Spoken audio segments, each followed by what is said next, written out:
Oke teman-teman, kali ini yuk kita komparasi antara Yaris 2008 dengan Jazz 2011. Jadi memang nggak compare ya secara tahun, tapi secara desain ya kurang lebih masih sama ya. Karena memang kompetitor Yaris ini sebenarnya di G8 dan juga GD3. Jadi posisi dia itu di tengah-tengah antara GD3 dan G8. Oke, pertama dari desain bisa lihat sendiri ya teman-teman. Kalau si Yaris itu membulat-membulat dengan gaya bahasa seperti boneka, kemudian kalau di Jazz-nya itu lebih ke arah tajam-tajam. Jadi memang pendekatannya berbeda ya. Kalau di Yaris cenderung membulat, kalau si Jazz lebih ke arah sporty. Berat motor mungkin kalau si Yaris ini Scoopy, kalau si Jazz ini lebih ke arah kayak Vario gitu sih. Terus untuk karakter mesin teman-teman ya, kalau karakter mesin dari Yaris ini mesinnya memang cukup bandel dan cukup kering ya dibanding Jazz yang sudah rembes. Ini masih kering, entah di repair atau memang asli masih kering. Tapi so far karakter mesinnya itu galak, jadi ini lebih galak daripada si Jazz. Tapi galaknya bukan berarti powernya lebih besar ya, tapi power bandnya lebih rata saja. Jadi RPM bawahnya tenaganya lebih keluar sedikit daripada Jazz, nggak seperti diesel juga, jadi sedikit lebih bertenaga di RPM bawah. Cuman ini kurang enak ya, di dalam kota cenderung nyentak-nyentak ya, apalagi yang manual karena responsif, jadi justru malah terlalu jerky untuk harian. Tapi kalau buat nyalip-nyalip itu lebih enak. Tapi kalau Jazz ini terlalu smooth, jadi justru malah ngejar irit, jadi terlalu lemes RPM bawahnya, jadi punya kelebihan masing-masing ya. Tapi untuk harian kayaknya lebih irit Jazz. Ini kecenderungannya lebih boros ya. Kemarin sudah isi, tadi juga isi lagi, jadi kecenderungannya justru lebih irit di Jazz-nya. Soalnya ini kayak torsinya itu keluar terus, jadi meskipun nggak dipakai itu kayak bensinnya itu terlalu siaga gitu sih, jadi tenaganya terlalu terbuang sia-sia untuk responsifnya tadi. Kalau Jazz ini dia mengeluarkan bensin hanya pas di gas saja. Oke, dari depan kurang lebih seperti ini ya. Untuk kap mesinnya lebih naik di Yaris ya. Kalau si Jazz ini kap mesinnya landai, jadi membentuk siluet yang bagus gitu. Kalau si Yaris itu melengkung gitu, jadi siluetnya lebih enak Jazz. Selain itu di Jazz juga ada kaca depan, jadi lebih estetik ya, ada kaca depannya. Kalau Yaris dia cuman materialnya plastik aja. Kalau untuk sen sama ya. Terus kalau untuk velg juga berbeda. Velgnya kalau di velg kurang lebih sama ya, 16 inch dan 15 inch. Jadi ini profilnya bannya lebih tebal, kalau si Jazz bannya profilnya lebih tipis. Tapi tongkrongannya lebih keren yang si Jazz ya. Terus untuk lampu juga sama ya, kurang lebih fog lamp sama lampu utamanya H4. Tapi karena ini sudah retrofit, jadi sudah pakai proyektor semuanya. Ini BI-LED, yang ini halogen HID. Oke, kita masuk ke interior ya. Untuk handle-nya ini model kekinian ya. Kalau ini modelnya seamless gini, dia model kayak mobil kuno tapi dia dibentuk sewarna body dan kayak seamless. Oke, kita masuk interiornya Yaris dulu. Bentuknya seperti ini ya, jadi kayak melandai ke atas gitu. Terus di sini uniknya banyak sekali ini ya, fitur-fitur seperti ini. Utility-nya banyak banget. Di sini pun ada kayak tempat laci, tempat uang gitu. Terus kemudian di bawah kayak ada start stop engine tapi kosong ya, untuk tipe S limited. Dan di sini ada laci, di sini juga ada laci. Di sini ada seperti handle seperti ini, terus kemudian di sini ada ini. Mirip Jazz ya, kalau di sini cuman posisinya beda saja. Di sini juga sudah retract ya.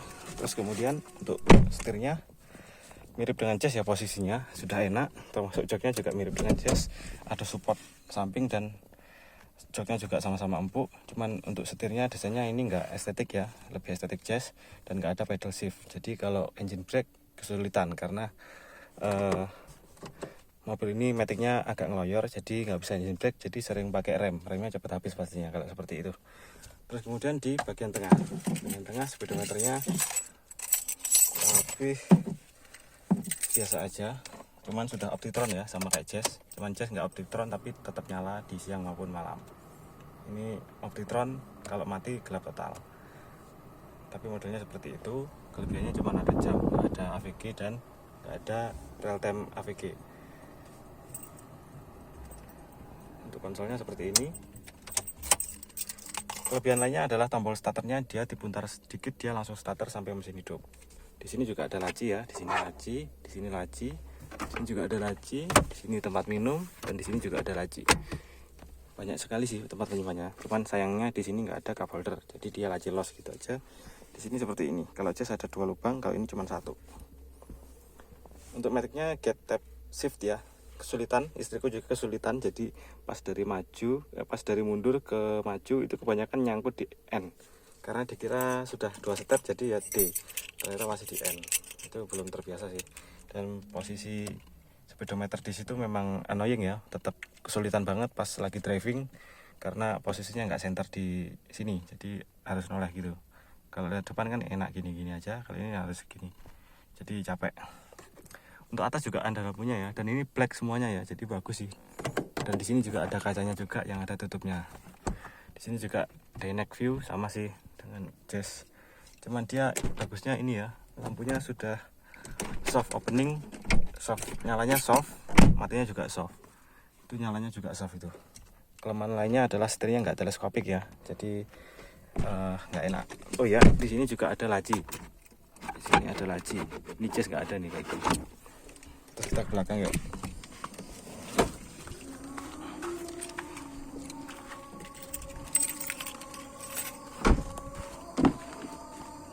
Untuk belakangnya kurang lebih seperti ini teman-teman.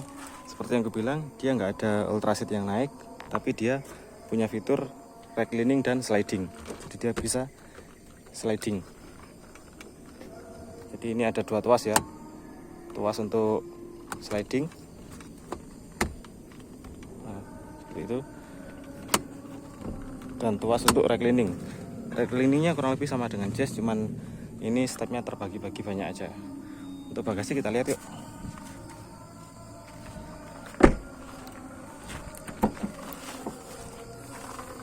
Bagasinya sangat kecil ya teman-teman, jauh dengan Jazz karena ini nggak ada kaca ke belakangnya. Kalau Jazz kan ada, ini nggak ada. Jadi habis kepala langsung spoiler. Cuman muat seperti ini, cuman dia lebih niat ya. Jadi ada cover-covernya seperti itu. Ada 2 tutup lagi baru ban serep.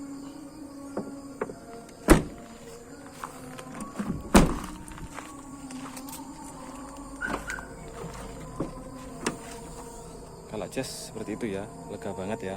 Tapi dia tutupnya triplek dan dia ambles ke bawah ya. Jadi lega banget sih. Sorry banget berantakan, dan di situ adalah laci penyimpanan tambahan. Kemudian kalau bagian tengahnya juga cukup lega, cuman karena hitam ya, jadi nggak begitu kelihatan. Ini kurang lebih seperti itu. Jadi pandangannya lega karena kacanya banyak. Ini alarmnya trouble ya, jadi ngunci sendiri.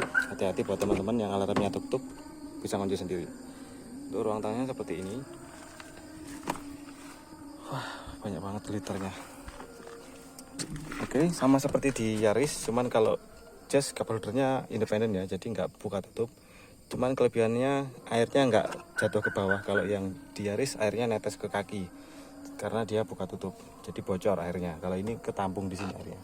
Terus di sini juga ada cup holder yang bisa dilepas, jadi bisa jadi cup holder, bisa jadi rata seperti Yaris tadi. Terus kemudian di sini juga bisa ada 2 cup holder dan di sini ada armrestnya. Ini yang bikin Jazz ini sangat nyaman. Dan di sini juga ada tilt dan teleskopik, jadi setirnya bisa ke sini, bisa naik turun. Dan di sini ada pemanas ya. Kalau di Yaris nggak ada. Ini ada pemanas suhunya jadi panas. Terus di sini arah semburannya lengkap. Kalau Yaris tadi seperti LCGC ya. Kalau ini arah semburannya lengkap, ada defogger kaca depan. Dan itu sangat penting. Terus kemudian di sini bisa support dikasih tombol-tombol. Kalau Yaris tadi nggak bisa. Kalau ini bisa. Terus kemudian speedometer kurang lebih enak ini ya. Dan desainnya menurut saya lebih keren. Dari sini kayak 3D banget gitu sih. Kalau bagian atas sama ya, kurang lebih ada lampunya dan ada kaca yang ada tutupnya, sama sih. Cuman yang di sana nggak ada, kalau tadi ada Yaris. Tapi di situ nggak ada pegangan. Kalau di Yaris nggak ada, kalau di sini ada. Ini sama-sama dynamic view, tapi dia floating, jadi nempel di kaca. Oke ya, jadi kalau ergonomi Jazz ini memang nggak ada obat sih. Jadi joknya lebih support, desainnya juga lebih keren, dan setirnya bisa tilt and telescopic. Terus kemudian Jazz juga dilengkapi dengan fitur brake pedal priority. Jadi kalau rem sama gas ditekan bersamaan, maka gasnya otomatis tidak respon saat berjalan, tapi saat diam tetap respon. Terus kemudian di sini ada laci, di bawah juga ada laci. Kalau Yaris tadi di situ ada laci dan di situ ada konsol-konsol. Kalau ini nggak ada sama sekali. Itu aja sih kalau dari interior, kurang lebih fitur-fiturnya seperti itu. Untuk Yaris dan Jazz sama-sama bisa up and down power windowsnya saat kunci dimatikan sebelum pintu terbuka.